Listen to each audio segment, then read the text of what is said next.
Morning, all. TGIF. Thank God it's Friday, September 10th, 7:30 a.m. 2021.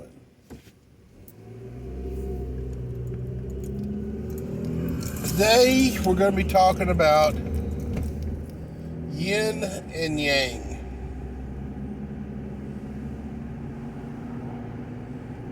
Eastern philosophy teaches us that for every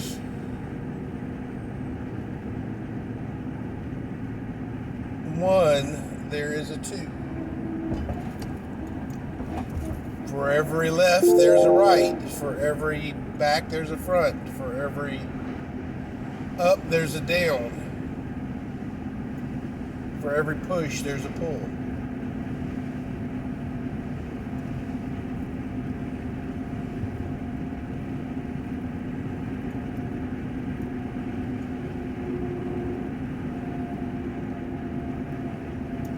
Ladies and gentlemen of the jury,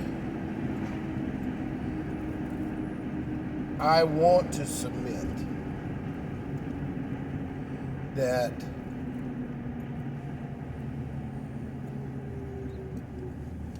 biblical teachings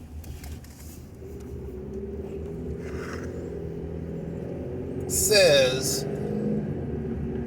that female was made from male.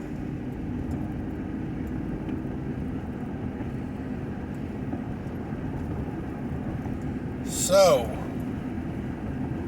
for every male out there,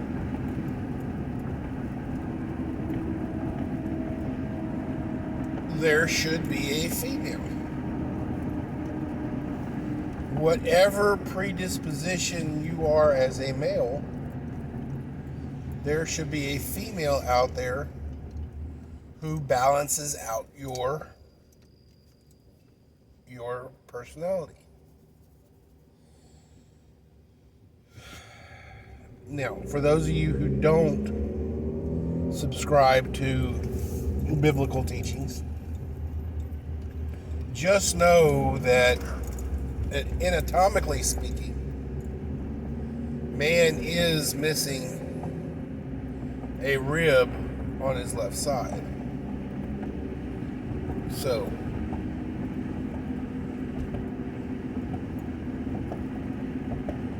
just FYI. And the biblical teachings predate modern anatomical science. So how did the authors of the biblical teachings know that man was missing a rib? Unless, of course, he was told he was missing a rib by, at some point in time, a higher power.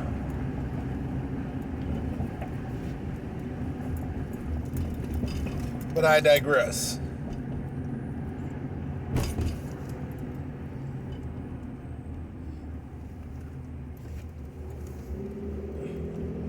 For every positive, there is a negative. For every negative, there is a positive. Ladies and gentlemen of the jury,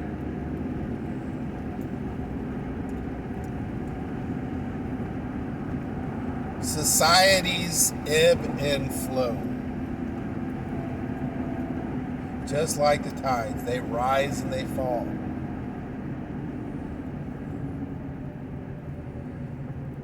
We, as a society in America, are almost a physical reflection, or a literal reflection of the fall of Rome. And why is that? Well, I know that TV and news and stuff like that coming out of Russia and China and stuff like that, the other two major superpowers, is a little sketchy. But historically, we know that the fall of Rome did not happen overnight. Because of the social discontent,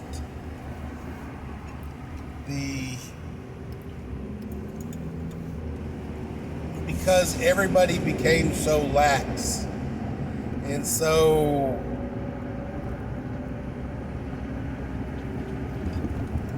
woke, to coin a today phrase, the society no longer functioned. And remember, guys, this was a dictatorship. Rome had a monarch. It was a monarchy. They had an emperor. Now, there wasn't a monarch in the sense of it was a bloodline and blah, blah, blah, blah, blah, like the British royalty. They had an emperor. I guess I really need to get into history on how emperors came to power. I think a couple of them usurped the power, but I do need to really research that. But they had an emperor, guys. This means that person was the supreme ruler of the land. Now, Rome also had, for lack of a better term, they had a Congress. They had similar setup that we do. We have a president, we have two branches of Congress, and a judicial system. So we have a judicial branch, an executive branch, and a congressional branch, or a legislative branch. If I'm not mistaken, the emperor was the supreme head of the armies of Rome,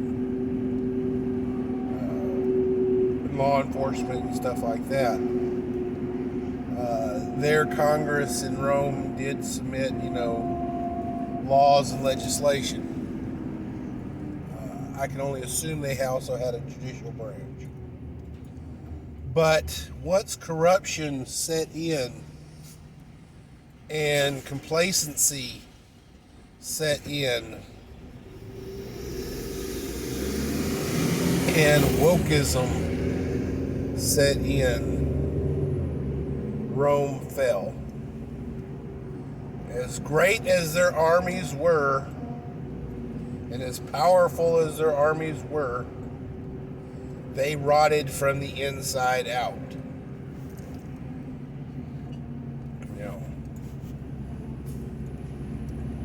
Just like Rome, America is the shining fruit that is rotting on the vine.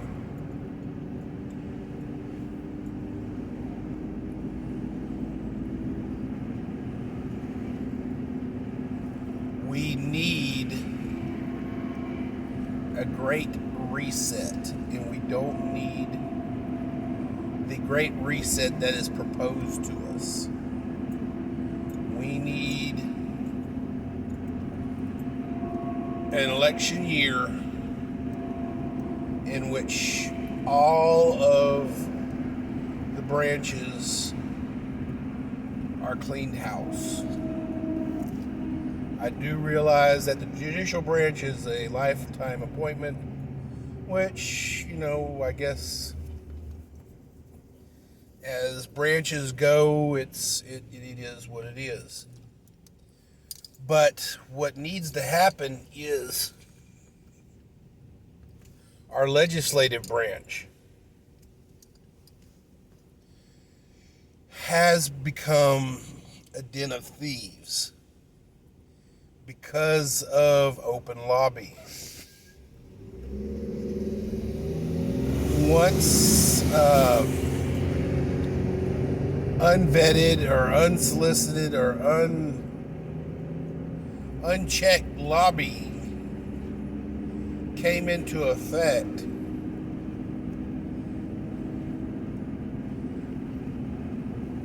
our legislation moved with the money.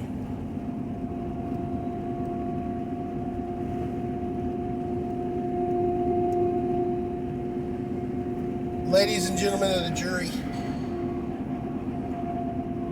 do y'all actually realize that there is so much redundant legislation on a federal level that is simply not funded? I mean, literally, you hear little blips about it here and there whenever a new bill comes into play. It's because the House of Representatives holds the purse strings. So they fund legislation that it likes and defunds what it doesn't like. So if you have a law that has passed both the House and Senate and everything else like that, and signed by the president, but if that law is not funded, that law simply goes away. Literally, guys, we have a National Archive and the Library of the Congress literally jammed packed full of legislation from the last 200 years plus years of our existence. And 90% of it is unfunded.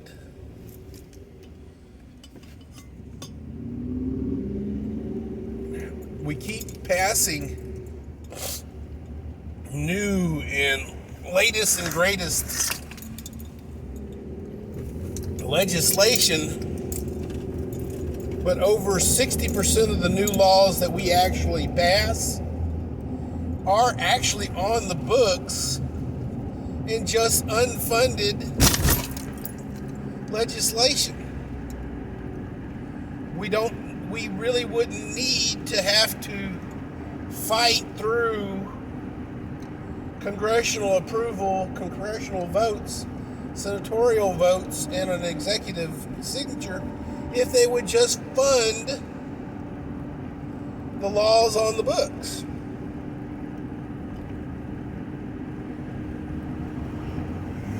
Problem is, though, guys, these laws on the books, although they essentially are the same legislation that they actually want to pass, but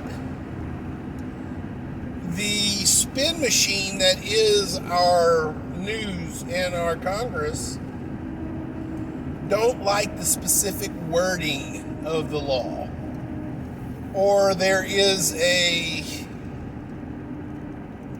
amendment in that law that they really don't like.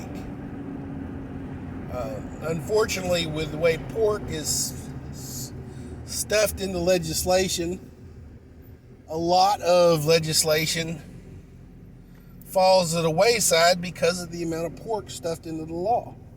Nobody wants to fund the pork.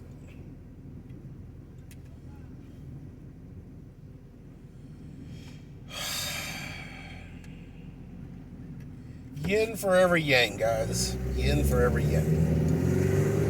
Guys, we need to realize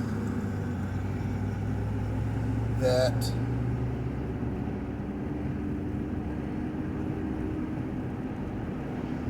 we are but one side of a coin.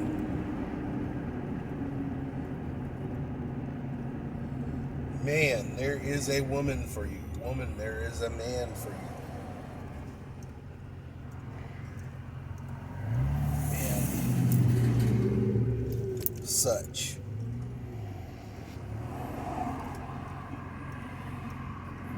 Oh, fuck me, damn it.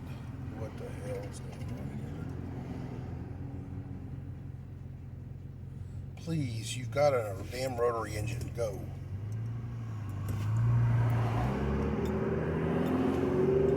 Okay. Think I've rambled on enough.